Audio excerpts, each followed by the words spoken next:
Começa agora o Rede TV News, com Boris Casoy e Amanda Klein. Boa noite. Olá, boa noite. Em busca de votos, governo apresenta novo texto da reforma da Previdência. O presidente da Câmara, Rodrigo Maia, quer manter a votação para o dia 20 deste mês. E você vai ver também. Em São Bernardo do Campo, menina de 7 anos morre ao inalar desodorante. Ela participava de um desafio na internet. Nos últimos 11 anos, 44 crianças morreram baleadas no Rio de Janeiro. Levantamento da ONG Rio de Paz mostra que só em 2017 foram 10 vítimas. Um carro no espaço. O conversível lançado pelo foguete mais potente do mundo segue rumo a Marte. As principais notícias do Brasil e do mundo, agora no Rede TV News.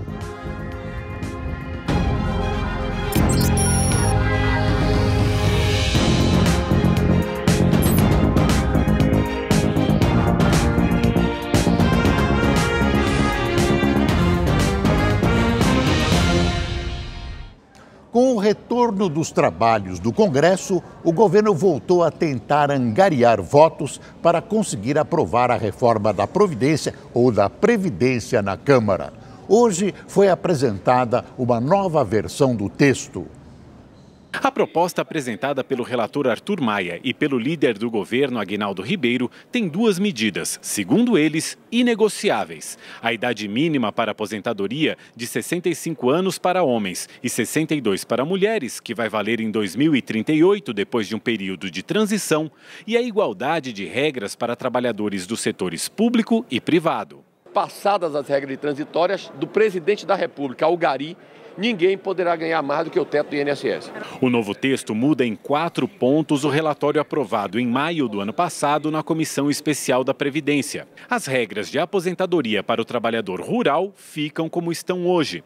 O mesmo vale para o benefício de prestação continuada. O tempo mínimo de contribuição será de 15 anos para trabalhadores da iniciativa privada e de 25 anos para servidores públicos.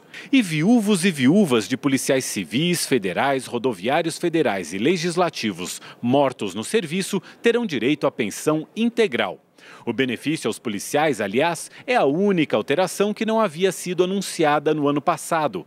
Ela atende a reivindicações de aliados do governo, mas é tímida para conquistar os 308 votos necessários para aprovar a reforma na Câmara.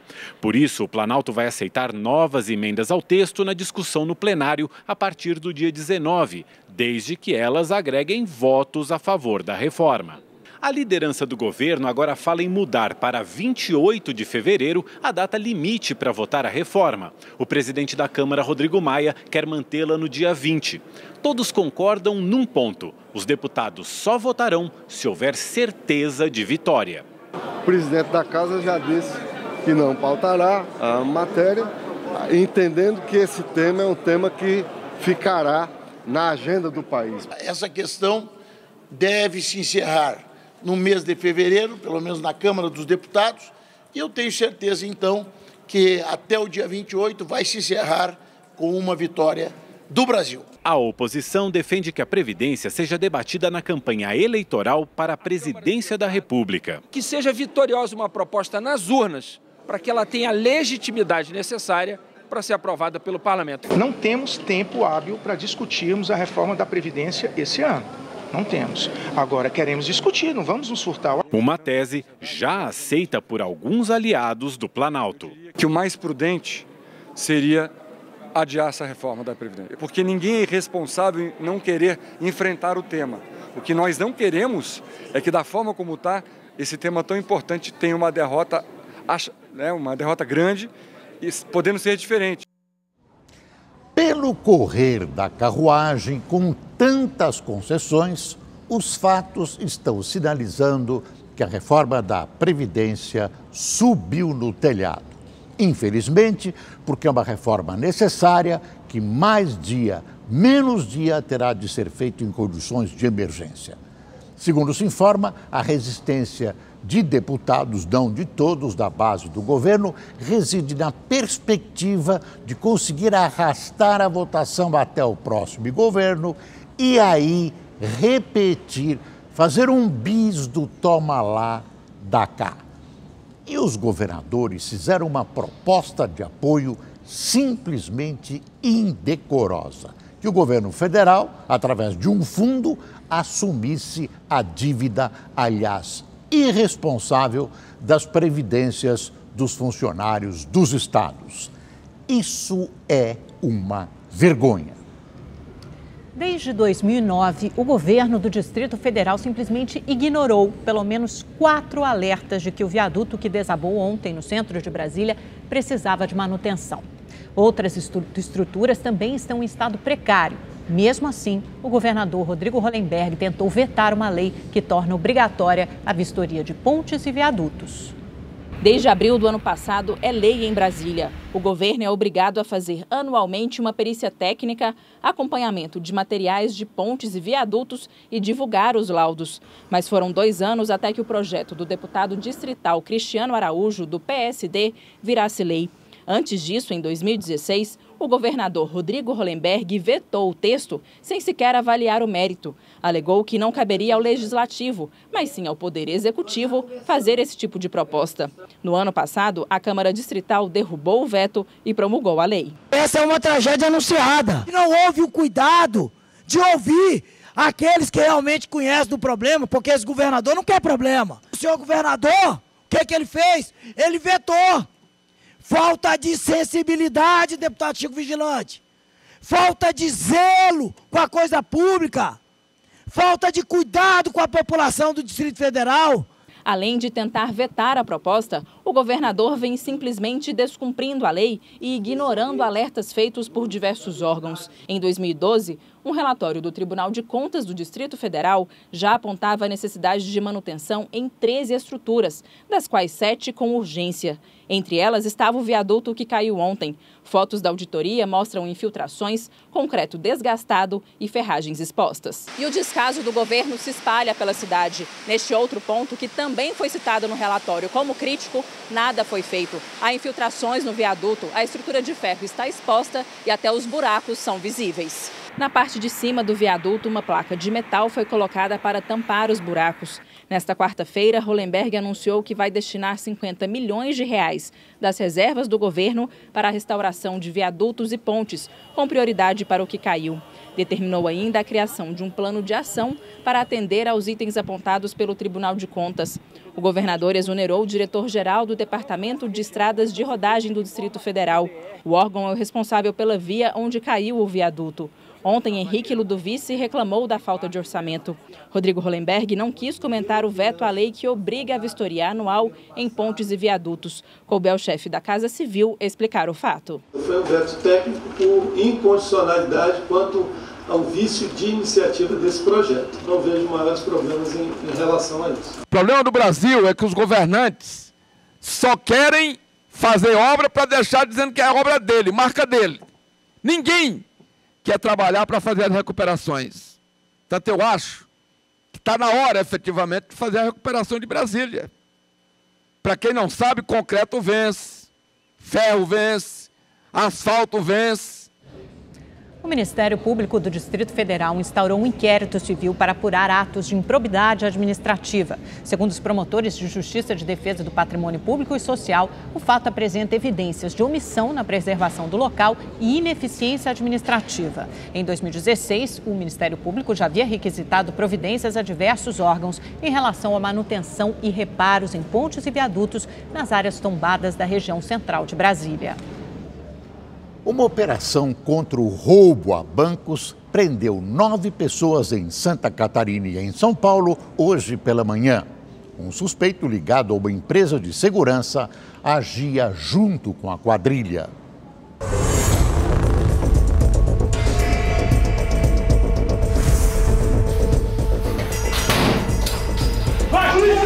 Foi assim que o homem ligado a uma empresa de segurança foi acordado e preso pelos policiais em São Paulo.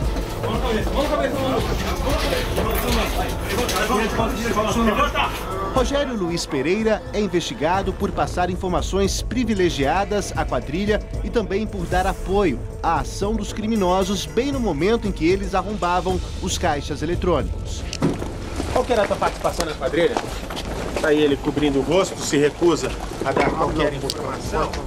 Além dele, a polícia prendeu outras 8 pessoas na cidade de Joinville, suspeitas de participar do arrombamento de cofres de pelo menos 6 agências bancárias no estado de Santa Catarina em menos de 2 anos. Uma das ações foi registrada por câmeras de segurança e mostram os criminosos usando um maçarico para arrombar o cofre de uma agência bancária. A polícia já vinha monitorando a quadrilha há 2 meses. Durante a investigação, os policiais apuraram que mesmo depois de acionado o alarme das agências bancárias, que os criminosos tinham tempo suficiente para executar o roubo. Quando a polícia chegava, eles já tinham fugido com o dinheiro. Esse foi um dos fatores que fez com que os investigadores tivessem certeza de que os bandidos recebiam informações privilegiadas de alguém ligado à empresa de segurança que presta serviço para as agências bancárias. A polícia acredita que Rogério conseguia as informações privilegiadas por conhecer um funcionário da empresa de segurança. Todos os suspeitos têm passagens pela polícia por roubo. 2 deles são pai e filho. Ao todo, os policiais cumpriram 17 mandados de busca e apreensão. Os suspeitos, entre eles Rogério, vão ficar presos em Joinville. Hora de conversar com o nosso comentarista de política, Reinaldo Azevedo. Reinaldo, voltando àquela história da Previdência, a gente viu que o governo estuda fazer concessões para conseguir aprovar a reforma. O líder do governo na Câmara disse que é contra colocar o texto em votação se não houver a garantia dos 308 votos, mas você disse que é a favor da votação mesmo se não houver esses 308 votos. Por quê, Reinaldo? Boa noite, Amanda. Por uma questão que a essa altura é de natureza política. E também porque eu estou um pouco enfarado, aí como cidadão até, mas também como jornalista, com os covardes, né, Amanda? Nós já conversamos fora do ar e no ar também, e você sabe que eu costumo dizer que há 2 defeitos de caráter que eu considero insuportáveis, né? A deslealdade é um deles e a covardia é outro. Estão ali empatados. Por que eu digo isso? Você deve conhecer, Amanda, aquela piada, né, do sujeito que está numa enchente. Enchente chegando, passa um barco e diz, vambora, cara. Ele está ali esperando. A enchente vai cobrir a sua casa, você vai morrer. Ele fala, não, Deus proverá. A água sobe, passa um segundo barco. Vambora. Ele diz, Deus proverá. Aí, quando ele está morrendo afogado, ele fica indignado com Deus e diz, puxa, eu fui tão fiel, né? E o senhor me deixa morrer afogado? E Deus diz a ele, e não é para morrer de rir, querido telespectador, não, eu cuidei de você, eu mandei 2 barcos para salvá-lo e você, teimoso, recusou os 2. Né? O governo Temer é o barco, né? E a conta da Previdência é a enchente. Então, as circunstâncias históricas nos deram a chance de um governo que aceita fazer a reforma da Previdência, que paga o preço da popularidade ou da impopularidade para fazer a reforma da Previdência, e os grupos políticos, a política de maneira geral, né, as organizações da sociedade estão recusando, refutando, tentando fazer de conta que não está acontecendo. Não é? Então vejo, por exemplo, os candidatos, os pré-candidatos à presidência da República se colocarem e nenhum deles nem sequer tocar nesse assunto. Não é? O Jair Bolsonaro foi fazer uma palestra, uma intervenção num evento feito por um banco, não é? Ele já disse que vai votar contra essa reforma da Previdência porque ele é a favor de uma outra, que outra ele não sabe, mas essa ele vai votar contra. Não é? Um apresentador de televisão, Luciano Huck, está aí se colocando como pré-candidato, não adianta dizer que não, e nós não sabemos absolutamente o que ele pensa sobre a reforma da Previdência. Pior, o ex-presidente Fernando Henrique endossa essa postulação, mesmo sem que este diga o que vai fazer. Né? Então os líderes estão se escondendo, estão fugindo. A reforma da Previdência é irrelevante para o governo Temer. O que quer que aconteça com a economia neste ano não depende da reforma da Previdência. Ainda que se diga, o governo será derrotado. Não é derrota do governo, não é? Eu acho que tem de votar sim, e o presidente depois tem de fazer um pronunciamento e deixar claro que ele foi até o limite do que ele pôde ir para aprovar e que aqueles responsáveis pela aprovação não quiseram e que os líderes políticos não quiseram. Porque eu acho uma irresponsabilidade com o país perder a chance de fazer a reforma. Ou você acha, Amanda, que haverá candidatos em 2018 dizendo nós vamos reformar e tal? Com certeza teremos um candidato no segundo turno do PT dizendo que não quer a reforma da Previdência, dizendo que quer inclusive recuar na reforma trabalhista. Porque eles têm a conta, eles sabem inclusive como é que se quebra um país como ninguém. Então acho sim que o Temer tem de levar a votação às últimas consequências e se for derrotado, não é ele o derrotado. Até porque, Amanda, os efeitos do mercado vão ser sentidos do mesmo jeito. Seja retirando a proposta, seja recusando a proposta. Reinaldo, boa noite. O juiz Sérgio Moro afirma que os recibos do pagamento de aluguel da cobertura vizinha àquela que Lula ocupa lá em São Bernardo do Campo são materialmente verdadeiros. E aí, Reinaldo? Boa noite, Boris. Bom, e aí aqueles que me xingaram quando eu disse isso, né? Porque hoje o antilulismo e o antipetismo virou uma profissão, né? Daqui a pouco vai ter assim, para preencher quando um médico, quando eles profissão, põe antipetista. Profissão, xingar o Lula, né? Tá virando uma profissão. Eu sou um crítico severo do PT, mas a minha profissão é outra, é ser jornalista.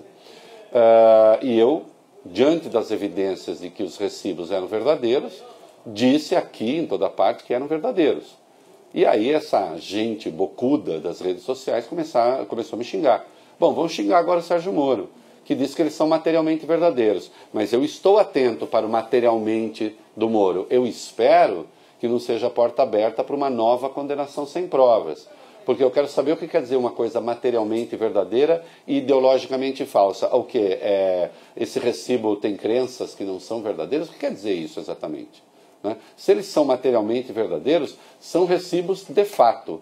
Existem evidências que aquele que é acusado de ser laranja do apartamento cobrava o aluguel do Lula, em meio cobrando o aluguel do Lula, cobrando o reajuste de aluguel, né, da dona Marisa. Portanto, como é que um laranja ia cobrar aluguel do verdadeiro dono? Né? Eu espero que nesse caso, ao menos, se faça justiça e se reconheça que o apartamento não é do Lula e que o Ministério Público fez uma acusação sem prova. Quer dizer que o Lula é inocente de tudo que dizem? Não. Eu me refiro a 2 processos. Ele foi condenado sem provas no Guarujá e espero que não seja condenado sem provas agora em São Bernardo. A pior tragédia que pode acontecer ao Brasil é o PT ser eleito para a presidência da República. A outra pior tragédia que pode acontecer no Brasil é passarmos a condenar as pessoas sem provas. Eu sou contra as 2 coisas e não hipoteco uma à outra. Reinaldo, muito obrigado e até amanhã. A situação de Lula é muito delicada porque, além desse processo ao que o Reinaldo se referiu, ele tem mais 6 processos. Num deles, ele já foi condenado a 12 anos e 1 mês de prisão lá em Porto Alegre. As perspectivas para o ex-presidente são, no total, como diria o conselheiro Acácio, tempestuosas. E a Folha de São Paulo publica hoje uma denúncia contra o ministro do Supremo, Gilmar Mendes. Crítico com razão do auxílio moradia, Gilmar, segundo a Folha, usa uma casa funcional do STF em Brasília, apesar de ser proprietário de alguns imóveis na capital. O ministro diz que o apartamento, ou que a casa que ele detém, que ele recebeu do Supremo, está em processo de devolução. E agora a economia.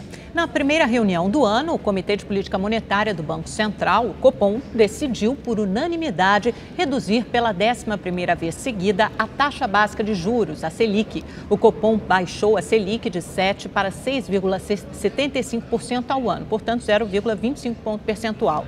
É o menor patamar da taxa desde o início da série histórica do Banco Central em 1986. O mercado financeiro já prevê essa redução. No documento em que comunicou a decisão, o Copom sinalizou que deve encerrar o ciclo de cortes da Selic, principalmente sem reforma da Previdência. Essa redução deve terminar esse ciclo de baixa da Selic, que é uma conquista importante e reforma a gestão do Banco Central e o governo Temer politicamente. No entanto, o pequeno crash dessa semana mundial foi um aviso, está sendo interpretado como um aviso aos navegantes. A onda positiva em que vive a economia mundial pode estar com os dias contados e, portanto, o Brasil não pode deixar de fazer agora as reformas que o país necessita. Não podemos perder esta oportunidade. 3 pessoas morreram na queda de um avião de pequeno porte em Itaituba, no sudoeste do Pará. As vítimas eram 2 pilotos e um comprador de ouro. Eles morreram queimados na explosão da aeronave no momento da queda. Segundo a ANAC, o avião tinha os documentos em ordem. Os motivos da queda serão investigados. Em São Paulo, a polícia encontrou quase 260 tijolos de maconha dentro de uma casa com a ajuda de um cão farejador. Os policiais faziam uma ronda na favela do Areião quando encontraram a droga. Um homem foi preso. O motorista filmou a ação de criminosos durante o assalto a um carro forte na Serra do Rio Grande do Sul. As imagens mostram os assaltantes armados em frente ao carro forte, que estava atravessado na via.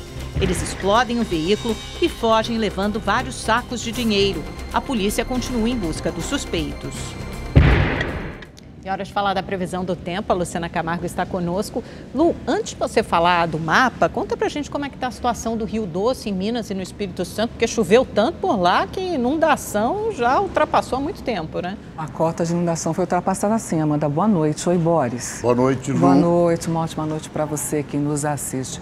Antes da gente até falar sobre essa cota, vamos situar todo mundo e mostrar onde fica o Rio Doce, né? Onde está exatamente o Rio Doce. Olha só, ele nasce na Serra da Mantiqueira e ele corta tanto Minas Gerais quanto o Espírito Santo. O que é essa cota de inundação? É quando o governo chega e fala, olha, a partir de 3,5 metros, nesse caso, mais ou menos 3,5 metros acima do nível do rio, o sistema de abastecimento está comprometido. Então, isso que está acontecendo tanto em Governador Valadares quanto em Linhares. E por que está acontecendo? Por conta das chuvas dos últimos dias. Em Governador Valadares, a chuva vai parar no sábado. Em Linhares, a partir de sexta-feira, ela vai dar uma diminuída por lá, vai dar um pouco de alívio para o pessoal. Mas, Amanda, Boris, as pessoas não são todas que se assustam com a cheia, né, do Rio Doce. A gente tem imagens de um surfista mineiro, olha só, que aproveitou a cheia do Rio Doce para surfar. O nome dele é Paulo Guido. O que o Paulo falou assim? Eu adoro essa época porque eu ponho o meu surf em dia. Inclusive, esse vídeo, ele bombou, viu? Viralizou na internet. Foi gravado no domingo agora. E aí, Boris, Amanda, vocês se arriscam? Dá para trocar o mar pelo rio nesse caso, né? Olha as ondas. Ele manda bem, né? Manda.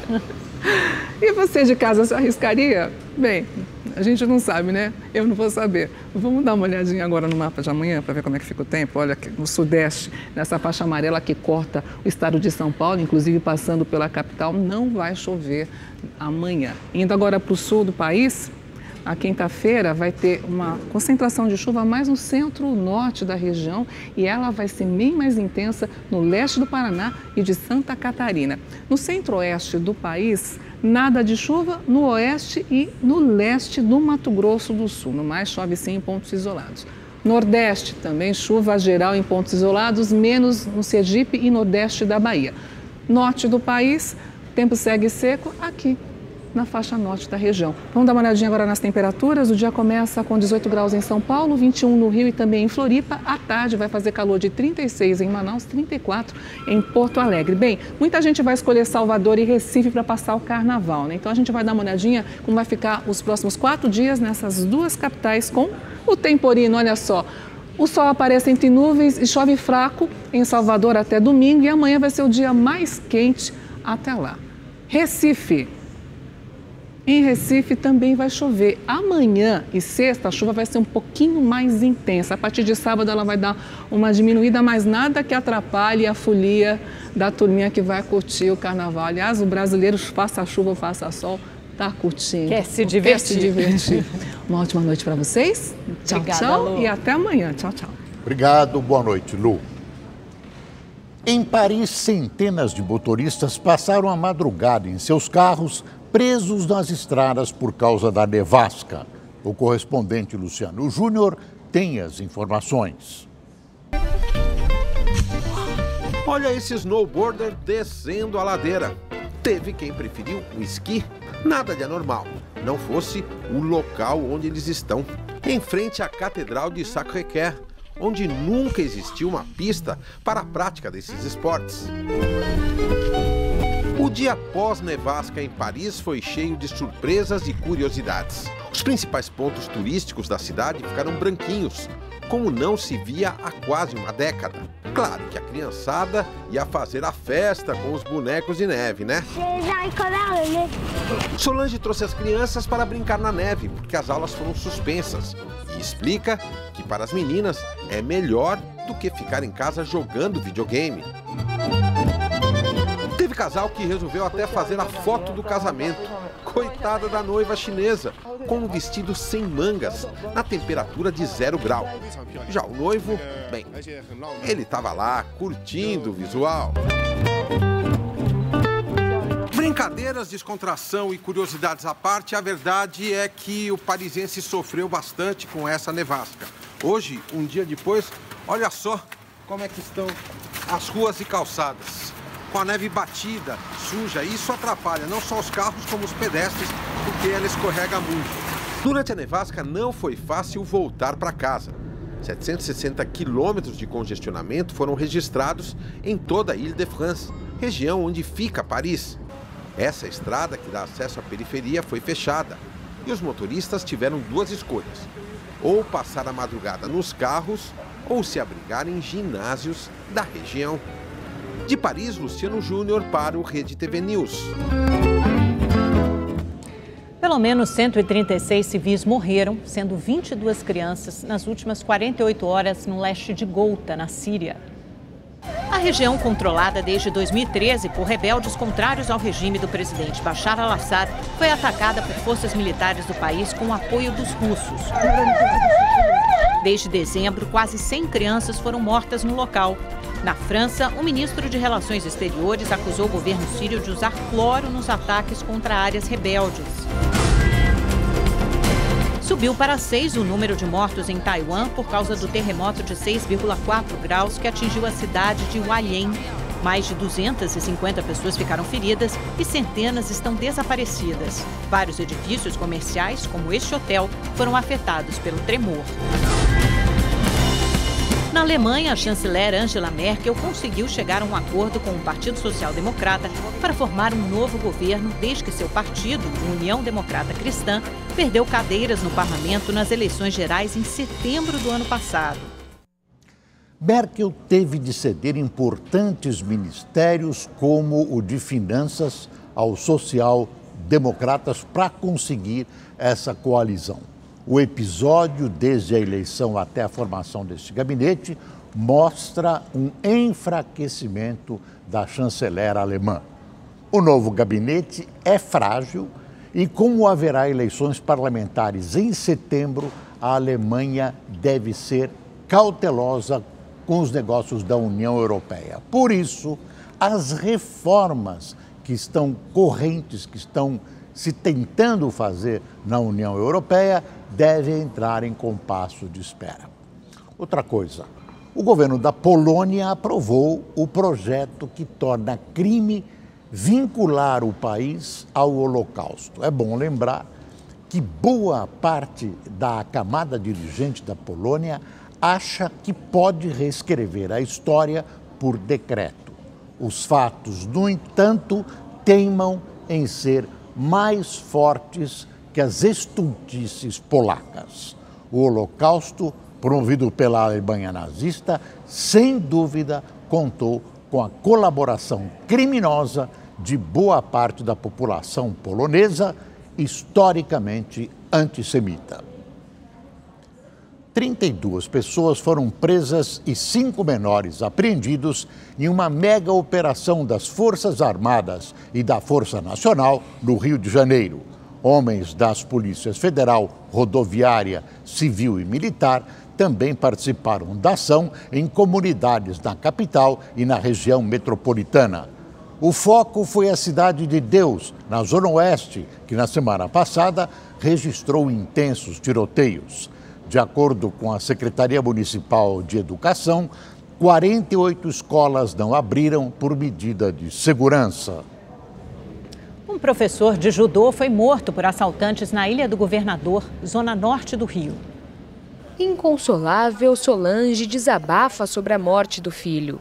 Meu amigo, meu companheiro, falava para minha mãe, é sempre e para sempre, mas é pedir força a Deus, porque eu não sei se eu vou aguentar. Pedindo muita força mesmo, porque não sei não. Para mim, eu perdi tudo na minha vida. Alex Gonçalves Passos, de 27 anos, morreu na noite desta terça-feira durante um assalto na Ilha do Governador, na zona norte do Rio. O jovem, que era professor de judô, estava voltando do trabalho quando foi abordado por homens armados. Segundo testemunhas, os criminosos atiraram e fugiram levando apenas a mochila. A gente nunca pensa que vai acontecer com a gente, mas quando eu soube a notícia por ela ontem, eu não acreditei. Não tem como acreditar. Nas redes sociais, amigos também lamentaram a morte do lutador. O corpo de Alex será enterrado amanhã.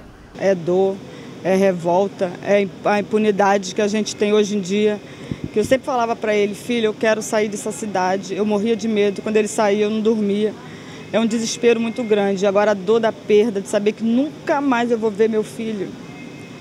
É muito grande, muito, muito. Não dá nem para falar para você o que eu estou sentindo. O frentista que atirou e matou 2 foliões no último sábado em São Paulo continua foragido. Hoje, um PM que estava no posto de combustível se apresentou à polícia. As imagens da câmera de segurança mostram a confusão e o frentista atirando. Repare no homem de camisa cinza. Ele saca a arma da cintura, mas a mantém apontada para baixo. O rapaz é um policial militar à paisana.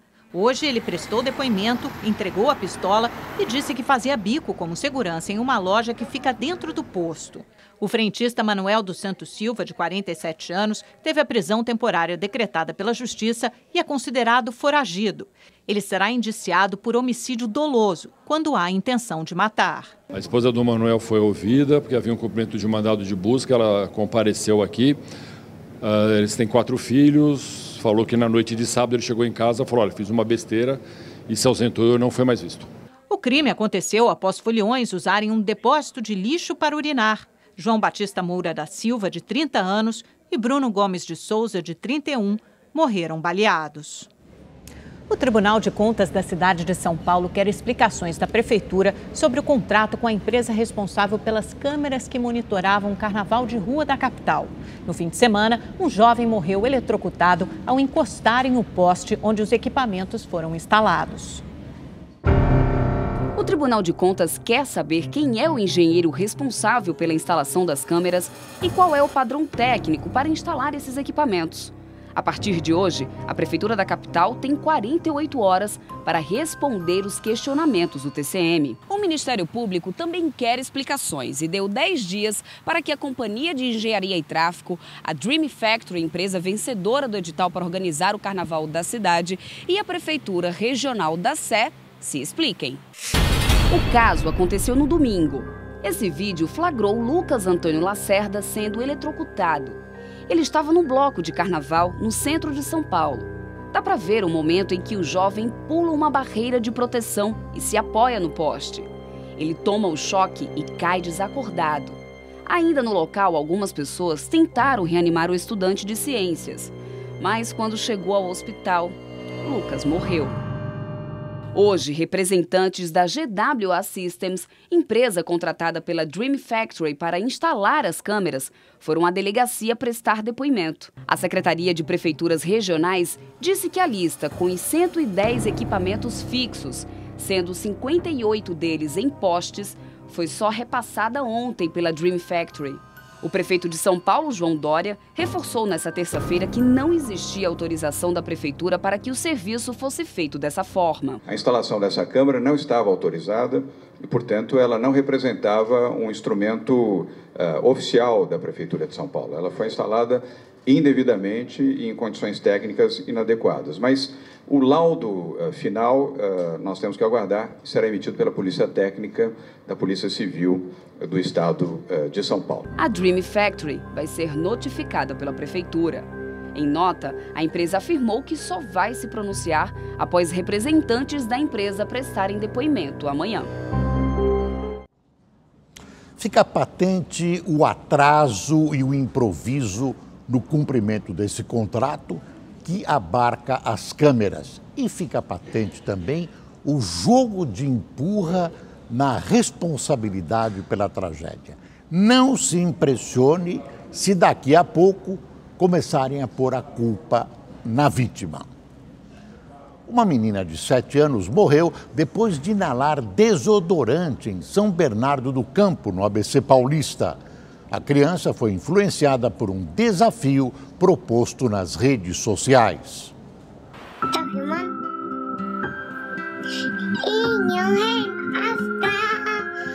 Adriele Gonçalves tinha 7 anos. Como qualquer outra menina dessa idade, era curiosa e adorava assistir vídeos pela internet. Uma princesa. De muito longe. Extrovertida, alegre, brincalhona, interativa. Muitos dizem que ela é precoce. Só que essa mesma curiosidade foi o que tirou a vida da criança. Quem é você? Helena, de um reino muito longe.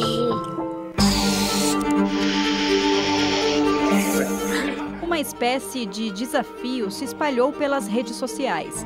Consiste em aspirar desodorante aerosol na língua o máximo que aguentar, inalando o produto. O mais assustador é que os vídeos são gravados por crianças e adolescentes.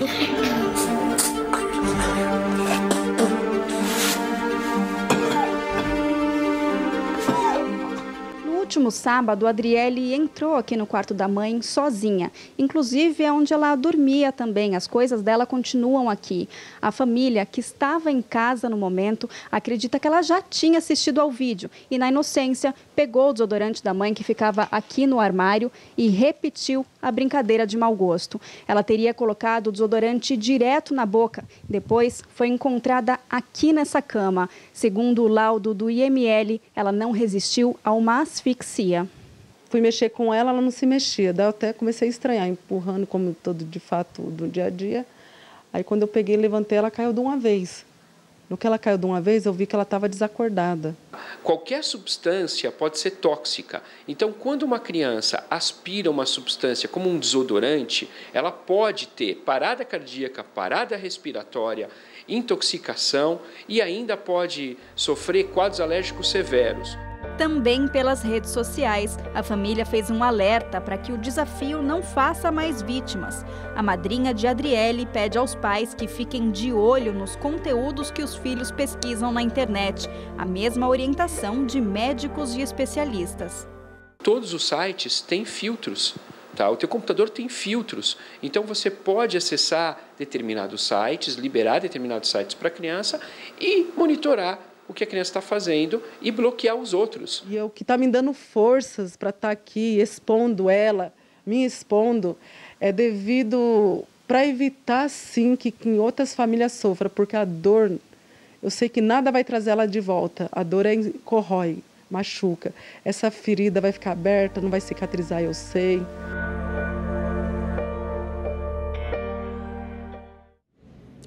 Mas uma possível vítima da febre amarela foi enterrada hoje em São Paulo. Paulistas e mineiros testam um tratamento alternativo que pode ajudar muitos pacientes.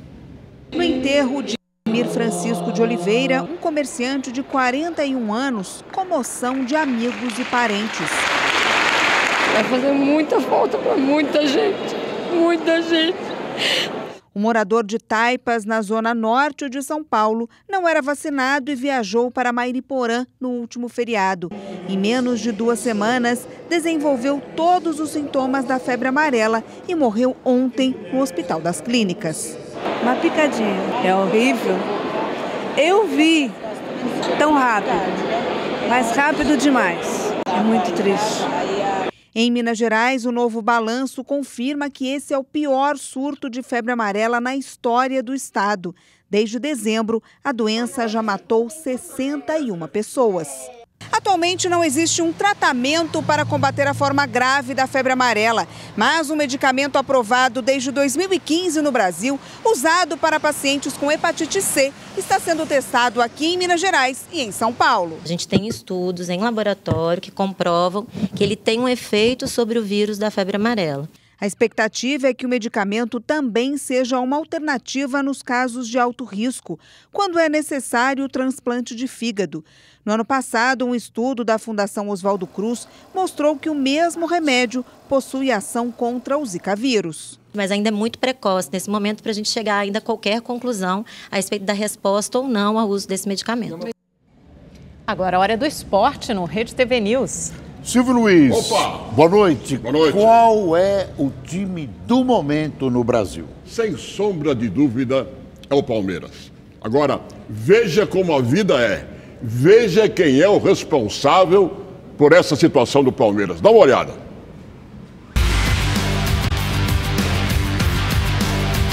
O Pitbull que chegou latindo grosso em 2017. Se tiver que dar porrada, eu vou dar porrada.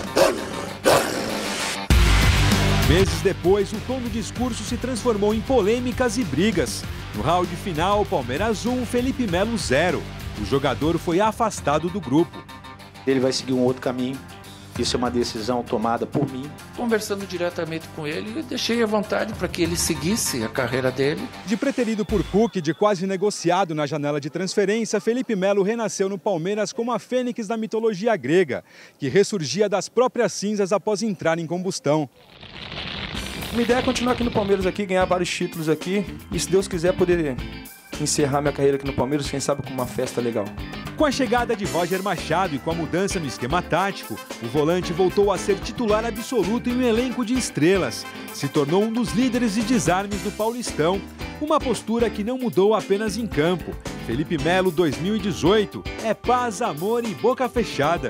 Ao longo dos anos eu tenho aprendido a, de repente, não falar, me calar, deixar de falar alguma situação, que eu acho que é muito importante. Às vezes a gente continua sendo autêntico, mas deixando de falar uma coisinha ou outra. Malandragem, o mundo muda. Veja os jogos de hoje. Nacional recebe o Chapecoense. O Nacional ganhou em Chapecó por 1-0. E o Vasco enfrenta em São Januário o Concepción, que o Vasco ganhou lá fora de 4-0, quer dizer, praticamente, e já pagou o último salário esse mês. Campeonato Paulista, o São Paulo no Morumbi contra o Bragantino. E pelo Campeonato Gaúcho, o Grêmio enfrenta o Brasil de Pelotas. Que tal agora digamos assim, um girinho pelo esporte? É bom? Então vamos. Um verdadeiro vexame. O Botafogo perdeu para o Aparecidense fora de casa por 2-1 e foi eliminado da Copa do Brasil ainda na primeira fase. Independente do adversário, a gente sabe que tem qualidade, mas era a obrigação do Botafogo passar. Depois, os goianos mandaram um recado para o Flamengo nas redes sociais. Ceifamos, agora em terra. É que o rubro-negro enfrenta justamente o Botafogo sábado pelas semifinais da Taça Guanabara. O treino do Fluminense foi cancelado na manhã de hoje. Motivo? Uma operação das forças de segurança na Cidade de Deus. O CT do clube fica localizado na Barra da Tijuca. O São Paulo oficializou a contratação de Valdívia. O meia que pertence ao Internacional vem por empréstimo por uma temporada. Já o atacante Felipe Viseu foi anunciado pela Udinese da Itália. O contrato é de 5 anos, mas o jogador fica no Flamengo até o final de junho. Os Jogos de Inverno serão responsáveis por um fato histórico. A irmã do líder da Coreia do Norte, Kim Jong-un, vai participar da abertura do evento nesta sexta-feira. Esta é a primeira vez que um membro da dinastia Kim visita a Coreia do Sul. Em Portugal, o juiz pediu o árbitro de vídeo. Veja o que aconteceu. Olha daí, ó. Pediu o árbitro, agora ele quer o vídeo. E na hora que ele pediu o vídeo, uma bandeira impediu que ele visse o que o vídeo estava mostrando. Não é nada que poderia deixar de acontecer cá no Brasil também, mas foi em Portugal. Nada contra.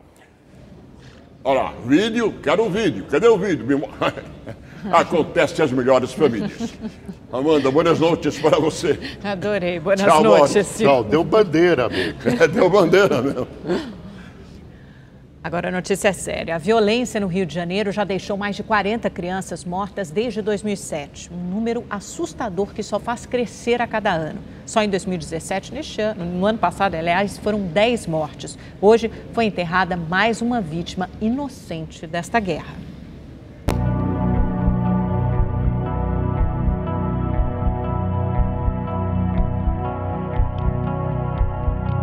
Cada um desses rostos é uma vida que foi interrompida pela violência no Rio de Janeiro.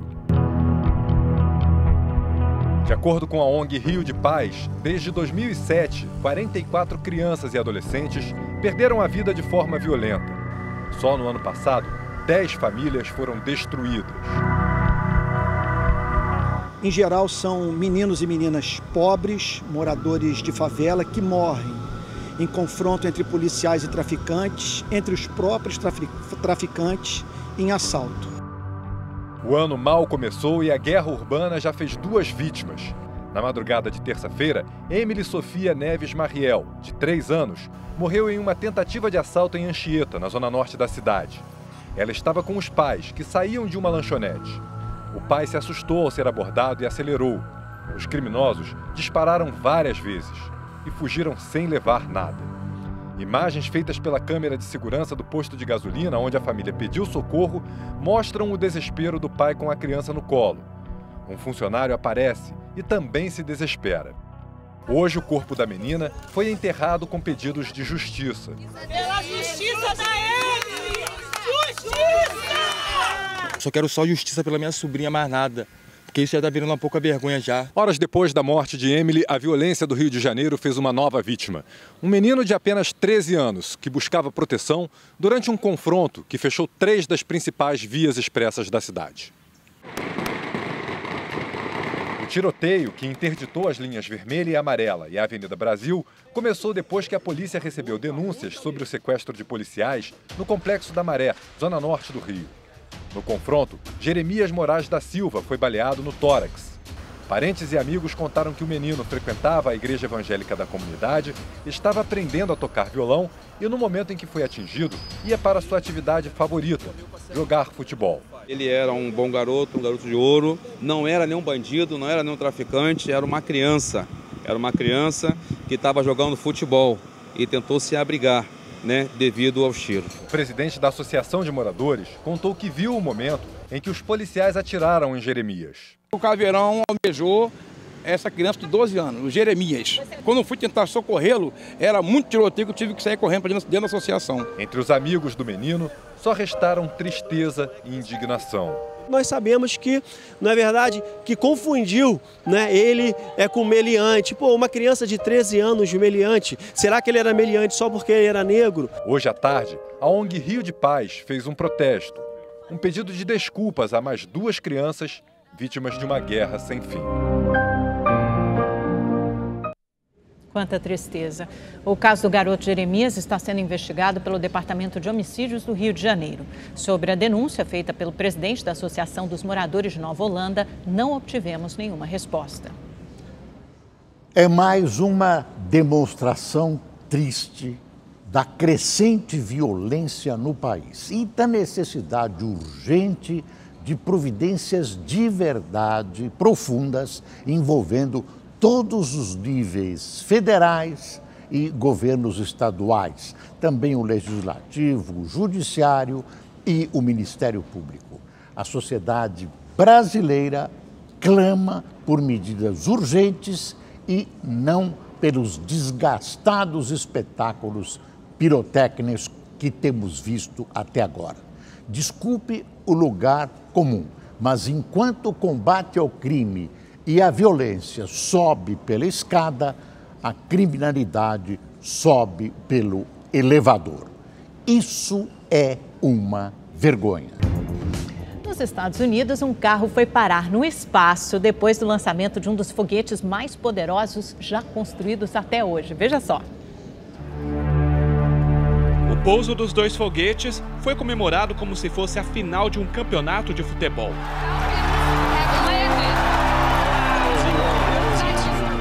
Eles haviam deixado a mesma base espacial na Flórida pouco antes, só que com uma carga bem inusitada. Levaram um Tesla, carro elétrico que vale $100 mil.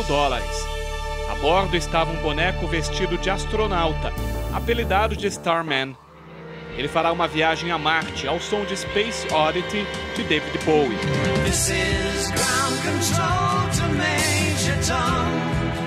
O carro segue a uma velocidade de 11 km por segundo e levaria 6 meses para chegar ao planeta vizinho, onde entraria em órbita.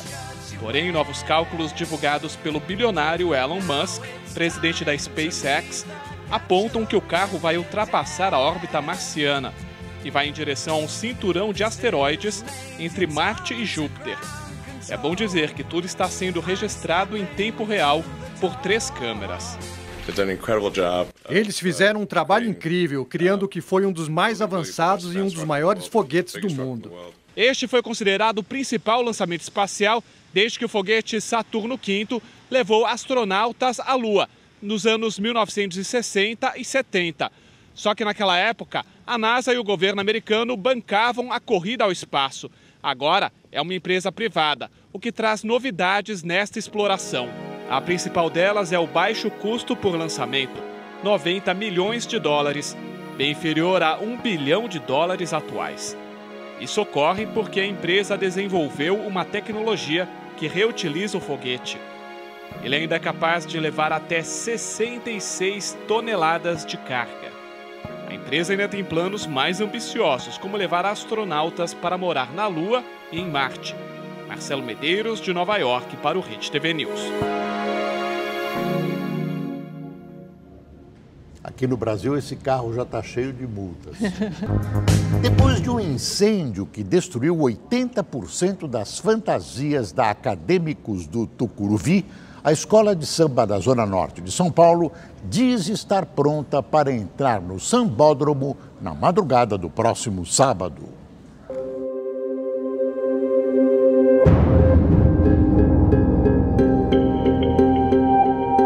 O trabalho para reconstruir o que foi perdido foi puxado. O pessoal da costura deu duro e hoje faz os últimos reparos para não fazer feio na avenida. Além do Haroldo e da Janaína, outras 4 costureiras se dedicaram para brilhar no carnaval. Correria, desespero. Verdade. Uma série de emoções ao mesmo tempo. Tudo, né? Nervosismo, tudo vem, né? Como é que é fazer em 20 dias ou preparar uma escola em 20 dias, levando em conta que antes vocês tiveram de maio a dezembro para pôr a escola na avenida? Foi um desafio muito grande, não só da minha parte, como dos funcionários da escola, dos outros adressistas. O incêndio no barracão da Acadêmicos do Tucuruvi, que consumiu 80% das fantasias de 14 alas da escola, teve pelo menos um herói. Haroldo, o costureiro que você viu no início da reportagem. Teve tempo para avisar outros 2 rapazes que dormiam, enquanto as labaredas tomavam conta de tudo. A escola não receberá pontuação nem será rebaixada. Mesmo assim, os apaixonados sambistas prometem muita emoção e querem mostrar na avenida um pedaço do sonho que ficou adiado para o ano que vem. E o Rede TV News fica por aqui. Uma ótima noite para você. Boa noite e até amanhã.